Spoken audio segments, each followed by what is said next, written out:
Open చేస్తే సాంజో umpire యొక్క ఒక్కగానొక్క వారసురాలైన మన హీరోయిన్ యొక్క పెళ్లి జరుగుతున్నట్టు చూపిస్తారు. హీరోయిన్ వాళ్ళ ఎంపైర్ మొత్తానికి కూడా ప్రిన్సెస్, కానీ వాళ్ళు తను ఒక ఆర్డినరీ పర్సన్ ని పెళ్లి చేసుకోవడానికి రెడీ అయింది. ఇవాళ వెడ్డింగ్ డే అయినా సరే పెళ్లి కొడుకుకి కొంచెం ఆఫీస్ లో వర్క్ ఎక్కువ ఉండడం వల్ల అదే కంప్యూటర్ ముందు కూర్చొని ఉంటాడు. అతనికి ఇక్కడికి రావడానికి కొంచెం లేట్ అవుద్దని చెప్పి ఉంటాడు. హీరోయిన్ పెళ్లి కొడుకు రాక కోసం ఎదురు చూస్తున్న టైంలో ఒక వర్కర్ పరిగెత్తుకుంటూ లోపలికి వచ్చి, అమ్మాయి గారు బయటికి వచ్చి చూడండి, ఎవరో ఒకటి తమాషా చేస్తున్నాడని అనేసరికి హీరోయిన్ తో పాటు తన ఫ్యామిలీ మొత్తం కూడా బయటికి వచ్చి చూస్తారు. అక్కడ ఒక పర్సన్ గోల గోల చేస్తూ ఒక లేడీని దగ్గరికి లాగి మరి అమ్మాయి గొంతు పైన కత్తి పెడతాడు. ఇది చూసిన హీరోయిన్, నీ పగ ఇంకా ప్రతీకారం మొత్తం కూడా సాంజో ఫ్యామిలీ పైనే కదా, ఆ అమ్మాయిని వదిలేసి నాతో మాట్లాడు, లేకపోతే నీకు శిక్ష వేరేలా పడుతుందని అనేసరికి వాడు ఆ అమ్మాయిని వదిలేస్తాడు. హీరోయిన్ ఏమి తక్కువ కాదు, వాడు మన హీరోయిన్ పైన దాడి చేయడానికి వచ్చేసరికి హీరోయిన్ వాడి పైన అటాక్ చేసి వాడిని నేలకి అనిపిస్తుంది. వాడి కత్తిని అందుకోవడానికి ట్రై చేసే టైంలోనే ఆ పెళ్లి కొడుకు అయితే అక్కడికి ఎంట్రీ ఇస్తాడు. ఈ పెళ్లి కొడుకే మన హీరో, పేరు ఫూజీ. హీరోయిన్ వాళ్ళ తాతయ్య అప్పుడే అక్కడికి వచ్చి ఆ పర్సన్ మొహాన్ని చూసి, ఇతను ఒకప్పుడు మన ఎంపైర్ లో ఫ్రాడ్ చేశాడు, డబ్బులు దొంగిలించడానికి ట్రై చేశాడు కాబట్టి వీడిని రాజ్య బహిష్కరించాం మనందరం, అందుకే అనుకుంటే టైం చూసి నా మనవరాలి యొక్క పెళ్లి రోజుని పాడు చేద్దామని ఇక్కడికి వచ్చి గోలగోల చేస్తూ ఉన్నాడని సోల్జర్స్ అందరికి చెప్పించి వాడిని మళ్ళీ ఊరు నుంచి బయటికి గెంటించేస్తాడు. కింద పడిన హీరోయిన్ ని హీరో అయితే లేపి అమ్ని హక్ చేసుకొని ఏమీ కాలేదు కదా అని అడుగుతాడు. వచ్చిన గెస్ట్ అందరూ కూడా ఈ క్యూట్ కపుల్ ని చూసి వాళ్ళ కోసం చేర్ చేస్తూ ఉంటారు. ఇక్కడే హీరోయిన్ మనకి చెప్తుంది, హీరో ఆఫీస్ లో పని చేసే ఒక నార్మల్ ఎంప్లాయీ కాదు, 10 సంవత్సరాలుగా ఆమెకి బాడీ గార్డ్ గా కూడా ఉంటున్నాడని. వీళ్ళిద్దరి పెళ్లి జరగడానికి అసలైన కారణం ఏంటని మనకు ఒక ఫ్లాష్ బ్యాక్ ని చూపిస్తారు. హీరోయిన్ వాళ్ళ అమ్మ నాన్న ఇద్దరు కూడా హీరోయిన్ స్కూల్ పూర్తి చేసిన తర్వాత తన్ని కాలేజ్ కి పంపించకుండా వెంటనే పెళ్లి చేసేద్దాం అనుకుంటారు. హీరోయిన్ కి స్కూల్ అయిన వెంటనే కాలేజ్ కి వెళ్ళాలని ఉంది, హౌస్ వైఫ్ అవ్వాలని అస్సలు లేదు. కానీ వాళ్ళ పేరెంట్స్ ఏమో ఆపకుండా తన్ని ఫోర్స్ చేస్తున్నారు. తనకి వేరే ఆప్షనే లేకుండా పోతుంది. హీరోయిన్ కి అందరిలాగే నార్మల్ ఇంకా ఆర్డినరీ లైఫ్ జీవించాలని ఉంది, కానీ తను వాళ్ళ అమ్మా నాన్న మాటల్ని కూడా జవదాట్లేదు కాబట్టి తను తన బాడీ గార్డ్ అయిన మన హీరో దగ్గరికి వచ్చి కాంట్రాక్ట్ ఇంకా ఫేక్ మ్యారేజ్ ప్రపోజల్ ఐడియాని ఇస్తుంది. హీరోయిన్ ఐడియా ప్రకారం హీరోయిన్ ఇష్టపూర్వకంగానే హీరోని కాంట్రాక్ట్ మ్యారేజ్ చేసుకోవాలనుకుంటుంది. వాళ్ళ పెళ్లి అయిపోయిన తర్వాత ఇద్దరు వాళ్ళ దారులు చూసుకోవచ్చు, ఎవరికి నచ్చినట్టు వాళ్ళు జీవించవచ్చు, కావలిస్తే వాళ్ళు వేరొకరిని ప్రేమించవచ్చు, వాళ్ళతో ఎఫ్ఐఆర్ కూడా నడుపుకోవచ్చని ఫుల్ ఫ్రీడమ్ ఇచ్చేస్తుంది. హీరోయిన్ ఇది జస్ట్ ఒక ఫేక్ మ్యారేజ్ అనుకుని మాత్రమే రిలేషన్షిప్ లోకి ఎంటర్ అవ్వడానికి రెడీ అయింది. కానీ హీరోయిన్ కి తెలియని విషయం ఏంటంటే హీరో 10 సంవత్సరాలుగా ఆపకుండా హీరోయిన్ ని ఇష్టపడుతూనే ఉన్నాడు. అతనికి దొరికిందే ఛాన్స్ అని ఈ పెళ్లి చేసుకోవడానికి వెంటనే ఒప్పేసుకున్నాడు. ఇక్కడే మనకు ఫ్లాష్ బ్యాక్ ని కూడా చూపిస్తారు. 10 సంవత్సరాల క్రితం హీరోయిన్ ఒక చిన్న పిల్లలా ఉన్నప్పుడు హీరోయిన్ ని ఎవరో కొంతమంది అయితే కిడ్నాప్ చేయడానికి ట్రై చేస్తారు. అప్పుడు కూడా హీరోయిన్ ధైర్యంగా వాళ్ళతో ఫైట్ చేయడానికి రెడీ అవుతుంది. కరెక్ట్ టైంకి అక్కడికి వచ్చిన హీరో అయితే వాళ్ళందరినీ కొట్టి హీరోయిన్ ని వాళ్ళందరి నుంచి రెస్క్యూ చేస్తాడు. ఎస్, వాళ్ళిద్దరి మధ్యన ఇంత ఏజ్ డిఫరెన్స్ అయితే ఉంది, కానీ హీరోయిన్ అంత చిన్నప్పుడే అంత బ్రేవ్ గా ఉందంటే పెద్దనే తర్వాత ఇంకెంత ధైర్యవంతురాలు అవుతుందో అని హీరో మనసులో ఒక క్వశ్చన్ రైజ్ అయింది. ఆ క్వశ్చన్ వల్లే అతనికి హీరోయిన్ పైన ఇష్టం మొదలైంది. పెళ్ళి అయిపోయింది, హీరోయిన్ ఇంకా తనకి నచ్చినట్టు జీవించచ్చు అనుకుంటుంది. తను ఎక్కడికి కావాల్స్తే అక్కడికి వెళ్దాం అనుకుంటుంది, కానీ తను ఎక్కడికి వెళ్ళినా సరే హీరో తోకలాగా ఆమె వెనకాల వచ్చేస్తూ ఉంటాడు. ఆమెని ప్రొటెక్ట్ చేయాలనే వంకతో హీరోయిన్ ని అస్సలు వదిలిపెట్టట్లేదు. హీరోయిన్ కి ఫ్రస్ట్రేషన్ ఎక్కువ అవుతుంది, అతని పైన అరుస్తుంది కూడా. కానీ ఎంత కాదన్నా మన ఇద్దరికి ముడి పడిపోయింది కాబట్టి ఎవరు అవునన్నా కాదన్నా మన ఇద్దరం వైఫ్ అండ్ హస్బెండ్, ఇది కొట్టేలేని నిజం. ఈ రిలేషన్షిప్ ని నువ్వు ఫేక్ అనుకున్నా సరే నేను మాత్రం దీన్ని నిజంగానే భావిస్తాను. ఏదో ఒక రోజు నువ్వు నా ప్రేమలోనే పడేలా చేస్తానని అతని మనసులో అతను ఒక శపథం అయితే చేసుకుంటాడు. హీరో ఈ బాడీ గార్డ్ జాబ్ తో పాటు ఒక ఆఫీస్ లో మేనేజర్ గా కూడా వర్క్ చేస్తూ ఉంటాడు. హీరో చేతికి ఇప్పుడు ఏదో ఒక కట్టు కట్టి ఉండడం వల్ల హీరోయిన్ అతని కోసం కొన్ని పేపర్స్ ని తీసుకొని ఆఫీస్ కి వస్తుంది. హీరోయిన్ రాకతో అక్కడ ఉన్న వాళ్ళందరూ కూడా నుంచొని హీరోయిన్ కి మర్యాద ఇస్తారు. ఎందుకంటే ఆబ్వియస్లీ తన ఎంపైర్ మొత్తానికి ఒక్కగానొక్క ప్రిన్సెస్ కాబట్టి. హీరోయిన్ కి రీసెంట్ గా ఒక యాక్సిడెంట్ అవ్వబోయింది. ఆ యాక్సిడెంట్ నుంచి హీరోని హీరోయిన్ టైం కి వచ్చి కాపాడి ఉంటాడు. దానివల్ల అతని చేతికి ఆ దెబ్బ తగిలి ఉంటుంది. అందుకే ఇప్పుడు హీరోకి ఏమైనా అవసరం వచ్చినా సరే, అతనికి ఏమైనా హెల్ప్ కావాల్సి వచ్చినా సరే అన్ని పనులు దగ్గరుండి హీరోయినే చేయాలని హీరోయిన్ వాళ్ళ తాతయ్య ఆజ్ఞాపిస్తాడు. అంత పెద్ద అయిన మాట అస్సలు కాదనలేదు కాబట్టి తనకి అలవాటు లేకపోయినా సరే మొదటిసారి ఆఫీస్ కి వస్తుంది. అక్కడున్న కొత్త కొత్త మొహాలందరినీ చూసి కొంచెం ఆక్వర్డ్ గా ఫీల్ అవుతుంది. వచ్చిన పని అయితే చేయడానికి రెడీ అయిపోతుంది కూడా. హీరోకి హీరోయిన్ వల్ల దెబ్బ తగిలి ఉంటుంది కాబట్టి తాతయ్య ఆజ్ఞ ప్రకారం ఇప్పుడు హీరోయిన్ హీరో కోసం పని చేయాల్సి ఉంటుంది. అంటే బాడీ గార్డ్ కి అసిస్టెంట్ లాగా మన హీరోయిన్ మారిపోయి ఉంటుంది. హీరో ఆఫీస్ లో ఉన్న ఎంప్లాయీస్ అందరికీ కూడా బోనస్ ని ఇచ్చి వాళ్ళందరినీ డిన్నర్ కి వెళ్ళమని అయితే పంపిస్తాడు. వాళ్ళందరూ మన హీరోయిన్ ని కూడా డిన్నర్ కి ఇన్వైట్ చేస్తారు. హీరోయిన్ చాలా హ్యాపీగా వాళ్ళందరితో బయటికి వెళ్తుంది. డిన్నర్ నుంచి ఇంటికి వచ్చిన తర్వాత తను ఎప్పుడూ లేనంత హ్యాపీగా ఉంటుంది. ఎందుకంటే తను అందరిలాగా ఇప్పుడు నార్మల్ గా బిహేవ్ చేయగలుగుతుంది. ఆర్డినరీ ఆర్డినరీ పీపుల్తో బయటికి తిరగలుగుతుంది, నార్మల్ ఫ్రెండ్స్ని చేసుకోగలుగుతుంది. కాబట్టి హీరోయిన్ రేపు కూడా తన కొత్త ఫ్రెండ్స్ అందరితో మరొకసారి బయటికి వెళ్ళాలనుకుంటూ ఉన్నట్టుగా హీరోకి చెప్తుంది. కానీ హీరో నువ్వెక్కడికి వెళ్ళడానికి వీల్లేదు, నువ్వు అలాగా వేరే అబ్బాయిలతో బయట రాత్రి పూటలు తిరగడం నాకు అసలు ఇష్టం లేదని చెప్తాడు. ఈ మాట విన్న హీరోయిన్ కి కొంచెం కోపం వస్తుంది. ఏంటి నువ్వు మర్చిపోతున్నావు అనుకుంటా, మన ఇద్దరి మధ్యన ఉన్నది జస్ట్ కాంట్రాక్ట్ రిలేషన్షిప్ మాత్రమే అని. నీకు నా పైన ఆధిపత్యం చూపించే ఎటువంటి హక్కు కూడా లేదు. నేను నాకు నచ్చినట్టు జీవిస్తాను, నాకు నచ్చిన వాళ్ళతో బయటికి వెళ్తాను, నాకు నచ్చినట్టే ఉంటాను, నన్ను ఆపడానికి నువ్వెవరని క్వశ్చన్ చేస్తుంది. తను అంత గట్టిగా మాట్లాడేసరికి హీరో కూడా ఇంకేం మాట్లాడకుండా ఆమెకి సారీ చెప్పి అయితే అక్కడి నుంచి వెళ్ళిపోతాడు. ఓహో, హీరో నోరు మూయించడం ఇంత ఈజీనా అని హీరోయిన్ మనసులో అయితే అనుకుంటుంది. తాతయ్య హీరోయిన్ కి చెప్తాడు, హీరో చెయ్యి ఇప్పుడు నార్మల్ స్టేట్ కి వస్తూ ఉందంట, ఇంకా నువ్వు రోజు ఆఫీస్కి రావాల్సిన అవసరం ఏమీ లేదని. హీరోయిన్ లిఫ్ట్లోకి వెళ్ళినప్పుడు లిఫ్ట్లో ఆల్రెడీ హీరో ఉంటాడు.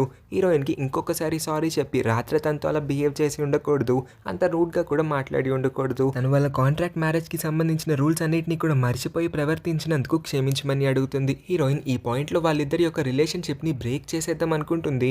కానీ 10 సంవత్సరాల క్రితం అతను రౌడీలందరి నుంచి ఆమెని కాపాడిన సిచ్యువేషన్ గుర్తొస్తుంది. హీరోయిన్ హీరోతోనే ఉండాలనుకుంటుంది, హీరోని విడిచిపెట్టాలనుకోవట్లేదు. అలా అని హీరో యొక్క వైఫ్గా ఉండడానికి కూడా యాక్సెప్ట్ చేయట్లేదు.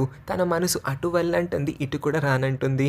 ఏం చేయాలో తనే కన్ఫ్యూజ్డ్గా ఉంది. రాత్రి హీరో వర్క్ నుంచి చాలా లేట్గా ఇంటికి వస్తే హీరోయిన్ అతన్ని అడుగుతుంది, నేను ఆల్రెడీ చాలా రిచ్, మనకి డబ్బులు అవసరం ఏమీ లేదు, అయినా సరే నువ్వు ఎందుకు ఆఫీస్లో ఇంతలా కష్టపడుతున్నావు, రాత్రి వరకు నువ్వు ఆఫీస్లో ఉండి పని చేయాల్సిన అవసరం ఏంటని. నువ్వంటే రిచ్, చిన్నప్పుడే గోల్డెన్ స్పూన్ నోట్లో పెట్టి మరి ధనవంతుల కుటుంబంలో పుట్టావు, కానీ నేను అలా కాదు, నీకు కంప్లీట్ ఆపోజిట్. అందుకే నన్ను నేను నిరూపించుకోవాలనుకుంటున్నాను, నా ఎబిలిటీని కూడా అందరికీ ప్రూవ్ చేయాలనుకుంటున్నానని చెప్తాడు. హీరో ఇచ్చిన ఈ సమాధానానికి హీరోయిన్ కూడా కొంచెం ఇంప్రెస్ అయినట్టుగా హీరోకి అనిపిస్తుంది. అతను వెంటనే హీరోయిన్ పర్మిషన్ లేకుండా మరి హీరోయిన్ కి ముద్దు పెట్టేస్తాడు.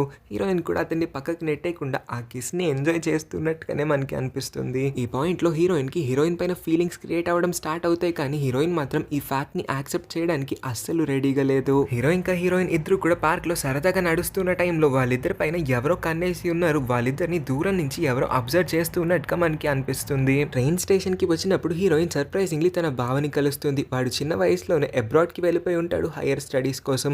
రీసెంట్ గానే వీళ్ళ కంట్రీకి వచ్చి ఉంటాడు.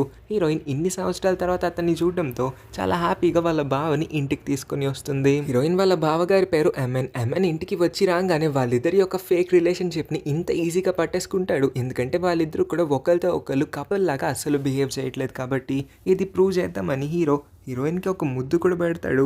కానీ ఆ కిస్ తర్వాత హీరోయిన్ అన్కంఫర్టబుల్గా ఫీల్ అవుతూ ఉండడం చూసి ఎంఎన్కి విషయం క్లియర్గా అర్థమైపోతుంది. సో హీరోయిన్కి నచ్చక ఎందుకు ఈ ఫేక్ రిలేషన్షిప్లో ఉండడం, అంతగా కావాల్స్తే నేనే నిన్ను పెళ్లి చేసుకుంటాను కదా, వాడిని వదిలేసి నన్ను పెళ్లి చేసుకోవచ్చు కదా అని అడుగుతాడు.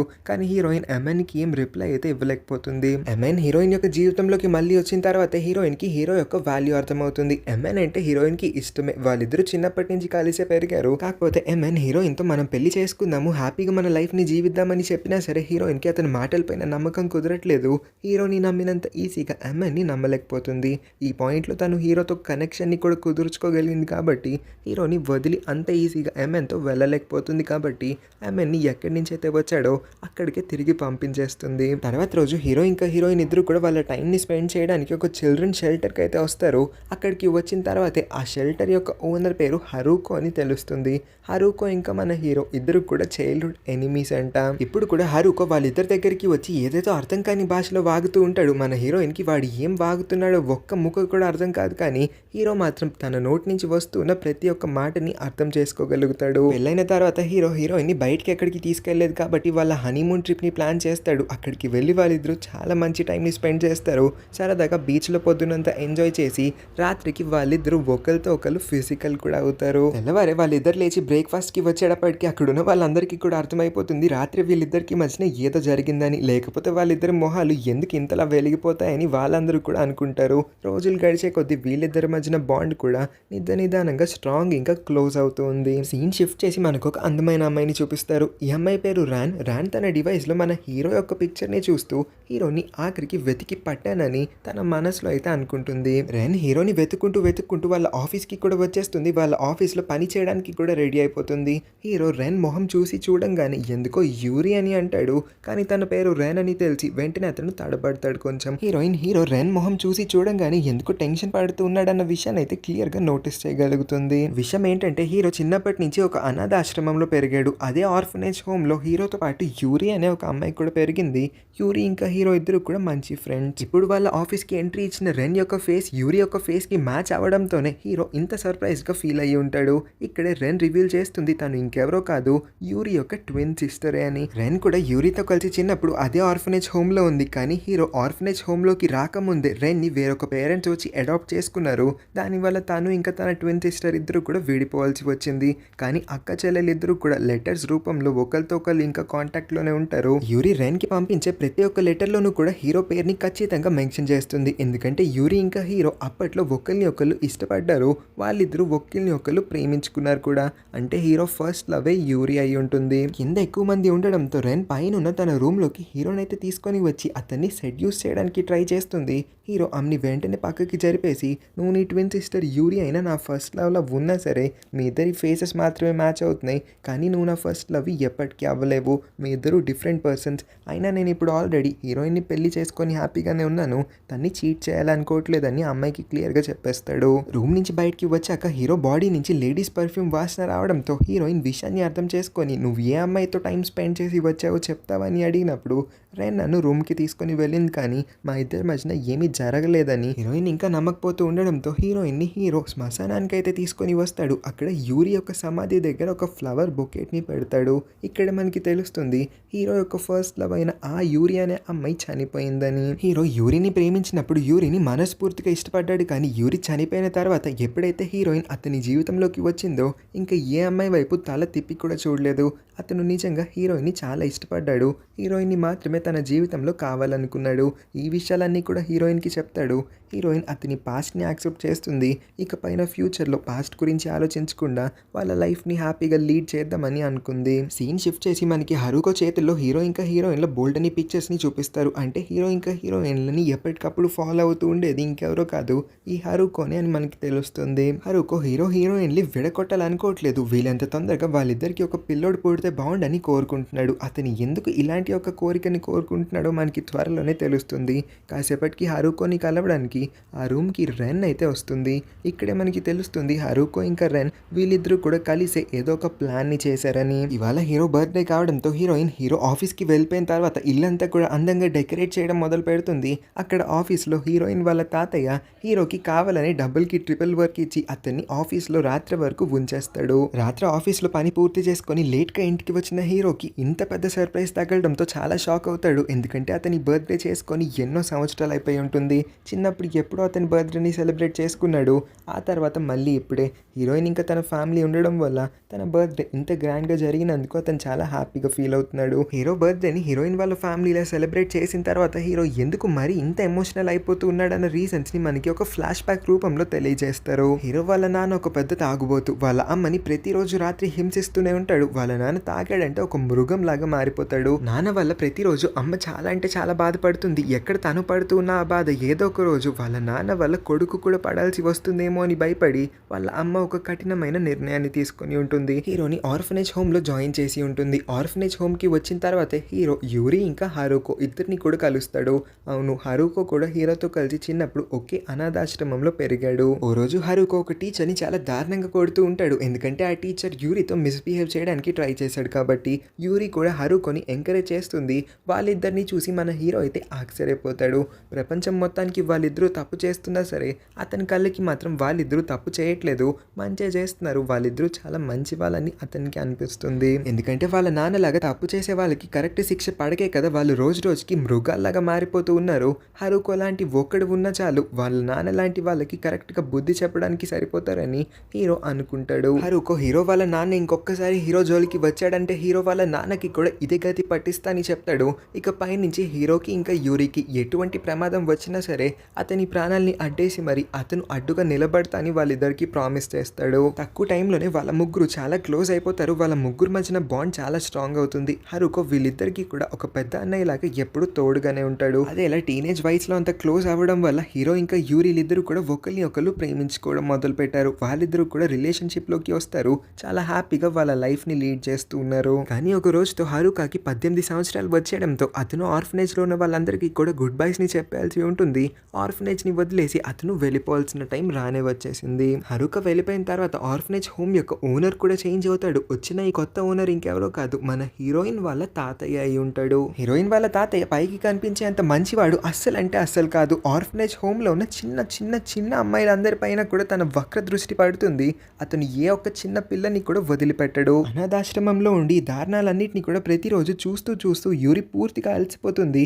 అంత చిన్న చిన్న పిల్లల యొక్క జీవితం నాశనం అవడం యూరికి అస్సలు ఇష్టం లేదు. కాబట్టి వాళ్ళందరికీ బదులు యూరి తనని తాను సాక్రిఫైస్ చేసుకుందాం అనుకుంటుంది. అందుకే ఆ పెద్ద ఆయన దగ్గరికి వెళ్ళి ఇకపై నుంచి నువ్వు ఏ చిన్న పిల్ల దగ్గరికి వెళ్ళకూడదు, ఏ చిన్న పిల్లని తాకడానికి కూడా ప్రయత్నించకూడదు. వాళ్ళందరికీ బదులు నీ యొక్క కోరికలన్నింటినీ కూడా నా పైన తీర్చుకోమని తనకి నచ్చకపోయినా తన నోటి నుంచి ఈ మాటలన్నింటినీ కూడా చెప్పాల్సి వస్తుంది. రోజులు గడుస్తాయి. ఆ ముసలోడి యొక్క క్రూరత్వం ఏమాత్రం తగ్గట్లేదు. ప్రతిరోజు యూరిని హింసిస్తూనే ఉంటాడు. యూరి అతని యొక్క టార్చర్ని అస్సలు భరించలేకపోతుంది. యూరి నరకాన్ని అనుభవిస్తూ ఉందని మన హీరోకి తెలిసినా సరే అతను అమ్మాయికి హెల్ప్ చేయలేని పరిస్థితుల్లో ఉంటాడు. ఓ రోజు యూరికి ఆ పెద్దాయన వల్ల తను ప్రెగ్నెంట్ అయిందన్న విషయం అయితే తెలుస్తుంది. ఆ పెద్దాయన వాళ్ళ వైఫ్కి కూడా హస్బెండ్ ఏమేం పనులు చేస్తూ ఉన్నాడని అన్ని విషయాలు కూడా తెలుసు.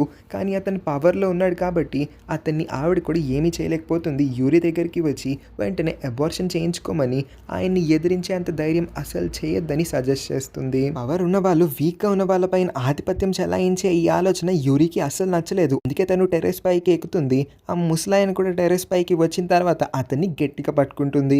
అదే టైంకి హీరో కూడా అక్కడికి వచ్చి యూరి ఏం చేస్తుందో అర్థం చేసుకొని ఆమెని ఆ పని చేయొద్దని అంటాడు. అయినా కూడా యూరి నిర్ణయించేసుకొని ఉంటుంది, ఇవాళ తన జీవితం నాశనం అయింది, రేపు ఇంకెంతమంది అమ్మాయిల జీవితాన్ని ముసలోడు నాశనం చేస్తాడేమో అని ఆయన్ని గట్టిగా పట్టుకొని ఆయనతో పాటు తానైతే ఆ టెర్రస్ పై నుంచి కిందకి దూకేస్తుంది. కానీ బ్యాడ్ లక్ కాకపోతే యూరి అనుకున్నట్టు అక్కడ ఏమీ జరగలేదు. అంత పైనుంచి కింద పడడం వల్ల యూరి అయితే చనిపోతుంది. కానీ ఆ ముసలాయన మాత్రం ఇంకా ప్రాణాలతోనే బ్రతికే ఉంటాడు. పవర్లో ఉన్న పర్సన్ కాబట్టి అతని ఇన్సిడెంట్ ని పోలీసుల వరకు ఇంకా చట్టం వరకు వెళ్ళనివ్వకుండా అడ్డేస్తాడు. అంతకు మించి ఇన్సిడెంట్ మొత్తాన్ని కూడా చాలా ఈజీగా కప్పిపుచ్చేయగలుగుతాడు. యూరి చనిపోయిందన్న వార్త విన్న తర్వాత హరుకో చాలా బాధపడతాడు. వెంటనే అనాథాశ్రమంకి వచ్చేస్తాడు. అక్కడ మన హీరో ఏడుస్తూ కూర్చున్నప్పుడు మనం యూరి కోసం రివెంజ్ తీర్చుకుందాము.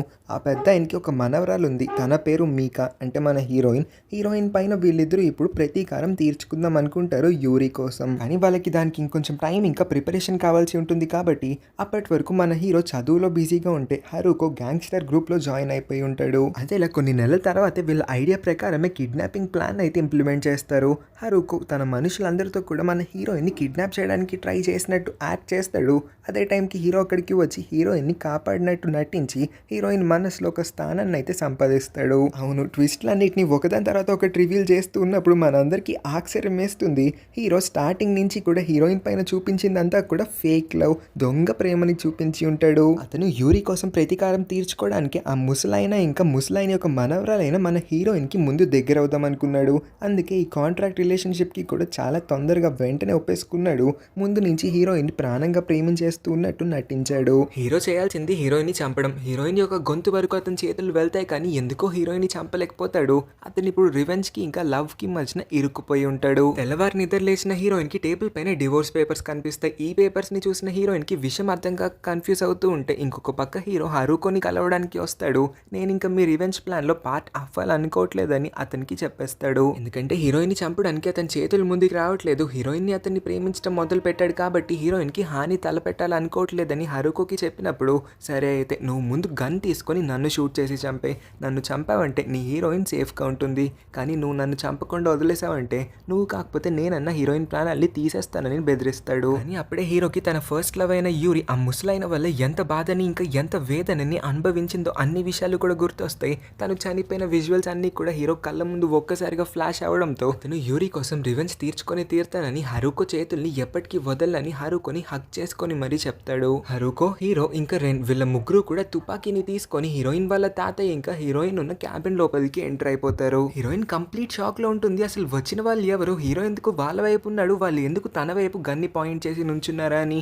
కానీ హీరోయిన్ వాళ్ళ తాతయ్యకి విషయం మొత్తం కూడా అర్థమైపోయి ఉంటుంది. అతనికి హీరో గురించి ముందు నుంచే తెలుసంట. హీరోని పెళ్లి చేసుకుంటా అని చెప్పినప్పుడే హీరో యొక్క బ్యాక్గ్రౌండ్ మొత్తాన్ని కూడా వాళ్ళ తాతయ్య లాగి ఉంటాడు. అప్పుడే హీరో కూడా అతని అనాథాశ్రమంలోనే ఒకప్పుడు పెరిగాడన్న విషయం తెలిసింది. ఖచ్చితంగా యూరి కోసం రివెంజ్ తీర్చుకోవడానికి మళ్ళీ వీడు నాకు దగ్గర అవుతున్నాడని ముసలాయన ముందే పసిగట్టగలిగి ఉంటాడు. అయినా సరే హీరోయిన్ కి దగ్గర అయ్యాడంటే హీరోయిన్ వల్ల అతని మనసేమన్నా మారుతుందేమో అని ఆయన ఎక్స్పెక్ట్ చేసి ఉంటాడు. అంతకు మించి అతని శత్రువుని దూరంగా పెట్టుకోవడం కన్నా శత్రువుని అతనికి దగ్గరగా పెట్టుకున్నప్పుడే వాడు నెక్స్ట్ ఏం చేయాలనుకుంటున్నాడు, ఆ తర్వాత వాడి నెక్స్ట్ మూవ్ ఏంటని అన్ని విషయాల్ని కూడా తెలుసుకోగలుగుతాడు అనేదే ముసలైన్ యొక్క మెయిన్ మోటో. హీరో యొక్క అసలైన ఇంటెన్షన్స్ తెలిసిన తర్వాత కూడా తాతయ్య వాళ్ళిద్దరూ కలిసి ఉండడానికి ఎందుకు ఒప్పుకున్నాడంటే హీరో కళ్ళల్లో హీరోయిన్ కి అతను ప్రేమ చూడగలిగాడు కాబట్టి. ఇప్పుడు తాతయ్య తన మనవరాల్ని ఏమీ చేయకుండా వదిలేయండని, తప్పు అతను చేశాడు కాబట్టి శిక్ష కూడా అతనే అనుభవిస్తా అని ఒక కత్తిని తీసుకొని అతని ప్రాణాలని అతనే తీసేసుకుందాం అనుకుంటాడు. కానీ హీరోయిన్ అతన్ని ఆపడానికి ట్రై చేస్తుంది. హరుకో ఏమాత్రం కన్విన్స్ అవ్వడు. అతను ఇప్పుడు ప్రిన్సెస్ ప్రాణాలని తీద్దామని వచ్చాడు ఇక్కడికి. అందుకే మన హీరోయిన్ ని షూట్ చేసేస్తాడు కూడా. చూస్తే హరుకో షూట్ చేసిన ఆ బుల్లెట్ హీరోయిన్ కి కాదు హీరోకి తగిలి ఉంటుంది. వాళ్ళ తాతయ్య ప్రాణాల్ని అడ్డేయడానికి హీరోయిన్ అడ్డొస్తే హీరోయిన్ ప్రాణాల్ని కాపాడడానికి హీరో తన ప్రాణాల్ని రిస్క్ లో పెట్టి ఉంటాడు. హీరో చేసిన ఈ నమ్మక ద్రోహాన్ని హరుకో అస్సలు క్షమించాలనుకోవట్లేదు. అందుకే తన సెకండ్ బుల్లెట్ ని కూడా షూట్ చేస్తాడు. మళ్ళీ హీరోని అడ్డు రావడంతో సెకండ్ బుల్లెట్ కూడా వచ్చి హీరో షోల్డర్ కే తగులుతుంది. తన కళ్ళ ముందే తప్పు చేయని హీరో చనిపోవడం హీరోయిన్ కి ఇష్టం లేదు కాబట్టి వాళ్ళు రివెంజ్ తీర్చుకోవాలనుకుంటుంది హీరోయిన్ మీదే కాబట్టి హీరోయిన్ తనని తాను గన్ పెట్టి షూట్ చేసేసుకుందాం అనుకుంటుంది. కానీ రెన్ అప్పుడే రియలైజ్ అవుతుంది తన ట్విన్ సిస్టర్ అయిన యూరి చావుకి కారణం హీరోయిన్ వాళ్ళ తాతయ్య అయినప్పుడు వాళ్ళు వాళ్ళ తాతయ్యని శిక్షించకుండా ఎందుకు హీరోయిన్ ని చంపాలనుకుంటున్నారా అని. అందుకే వెంటనే హీరోయిన్ చనిపోదాం అనుకున్నప్పుడు హీరోయిన్ కి వెళ్ళి అడ్డుపడుతుంది. హీరోయిన్ ని చావద్దని హీరోయిన్ చేతిలోంచి గన్ కూడా లాగేసుకోవడానికి ట్రై చేస్తుంది. 2 బుల్లెట్స్ తగలడం వల్ల హీరో చాలా వీక్ అయిపోయి ఉంటాడు. సెక్యూరిటీ గార్డ్స్ వచ్చి హీరోని వెంటనే అంబులెన్స్ లో హాస్పిటల్లో అడ్మిట్ చేయిస్తారు. హీరోని కలవడానికి వస్తుంది కానీ హీరో ఇంకా కాన్షియస్నెస్ లోకి వచ్చి ఉండడు. తాతయ్య హీరోయిన్ కి డైవర్స్ చేయించేసి వెంటనే ఎమెన్ హీరోయిన్ యొక్క ఫారెన్ కజిన్ ఉన్నాడు కదా వాడికి ఇచ్చి పెళ్లి చేసేస్తారు. ఎమెన్ ని పెళ్లి చేసుకున్న తర్వాత కూడా హీరోయిన్ హ్యాపీగా ఏమీ లేదు. హీరోయిన్ మనసు మొత్తము కూడా హీరో దగ్గరే ఉంది. తను ఇప్పుడు వెళ్ళి హీరోని కలవాలనుకుంటుంది కానీ ఎమెన్ ఉండడం వల్ల అతని అడ్డుని ఎలాగైనా తొలగించుకోవాలనుకుంటుంది. ఎమెన్ తనకి ఎంత క్లోజ్గా రావడానికి ట్రై చేసినా సరే హీరో వాడిని పక్కకి నెట్టేస్తూనే ఉంది. ఆఖరికి ఎమెన్ కూడా అర్థం చేసుకుంటాడు హీరోయిన్ అతనికి పర్ఫెక్ట్ మ్యాచ్ కాదని. అందుకే హీరో ఎక్కడున్నా సరే వెతుక్కొని వెళ్ళిపో అని హీరోయిన్ని ఇంటి నుంచి బయటకి అయితే పంపించేస్తాడు. హీరోని వెతుక్కుంటూ వెళ్ళినప్పుడు హీరో అనాథాశ్రమంలో ఉన్న పిల్లలందరినీ కూడా దగ్గరుండి చూసుకుంటూ ఉన్నాడని తెలిసి ఆ ఆర్ఫనేజ్ హోమ్కి వెళ్తుంది. అక్కడికి వెళ్ళినప్పుడు హీరో అసలు హీరోయిన్ దగ్గరికి కూడా రావట్లేదు. హీరోయిన్కి ఐ కాంటాక్ట్ కూడా మెయింటైన్ చేసి చూడలేకపోతున్నాడు. అతను హీరోయిన్ని అవాయిడ్ చేయడానికి కూడా ట్రై చేస్తూ ఉండడంతో హీరోయిన్కి చాలా కోపం వచ్చి అతని పైన అరుస్తుంది. కానీ హీరో మాత్రం అతని గురించి మర్చిపోయి హీరోయిన్ని కొత్త లైఫ్ స్టార్ట్ చేయమని అడుగుతాడు. చాలా పెద్ద ఆర్గ్యుమెంట్ తర్వాత హీరోయిన్ అతన్ని కన్విన్స్ చేయగలుగుతుంది. యూరి కోసం నువ్వు తీర్చుకోవాలనుకునే రివెంజ్ కి ఒక అర్థం ఉంది, కానీ నా దగ్గరికి వచ్చి నువ్వు చేసింది మాత్రం తప్పే. కానీ నేను ఆ తప్పుని క్షమించేస్తున్నాను. లాస్ట్కి వచ్చి నా ప్రాణాలకి నీ ప్రాణాలని అడ్డేసావు కదా, అక్కడే నేను నీకు ఫుల్గా పడిపోయాను. ఇంకా నాకు దూరంగా వెళ్ళాలనుకోకు, నేను నీతోనే జీవితాన్ని పంచుకోవాలనుకుంటున్నానని చెప్తుంది. అయినా సరే ఇంకా హీరో తప్పు చేశాననే ఆ ఐడియాలజీలోనే ఉంటాడు కాబట్టి హీరోయిన్ అతను ఏం తప్పు చేయలేదని ఆమె క్షమించేసిన తర్వాత ఇంకా అతను దాని గురించి ఆలోచించాల్సిన అవసరం కూడా లేదని ఆర్గ్యుమెంట్ చాలా పెద్దదవుతుంది. ఆర్గ్యుమెంట్ మొత్తం అయిపోయిన తర్వాత హీరోని గట్టిగా హక్ చేసుకుంటుంది. ఇద్దరు మళ్ళీ కలిసిపోతారు. వాళ్ళ కొత్త జర్నీని స్టార్ట్ చేయబోతున్నట్టుగా చూపించి ఈ స్టోరీని ఎండ్ చేస్తారు. ఈ స్టోరీ ఇంకా నా ఎక్స్ప్లెనేషన్ నచ్చినట్లయితే ఈ వీడియోకి ఒక లైక్ చేసి ఎలా అనిపించిందో కింద కామెంట్ చేయండి. ఇంకా మన ఛానల్ని సబ్స్క్రైబ్ చేసుకొని ఉంచడం అస్సలు మర్చిపోద్దు.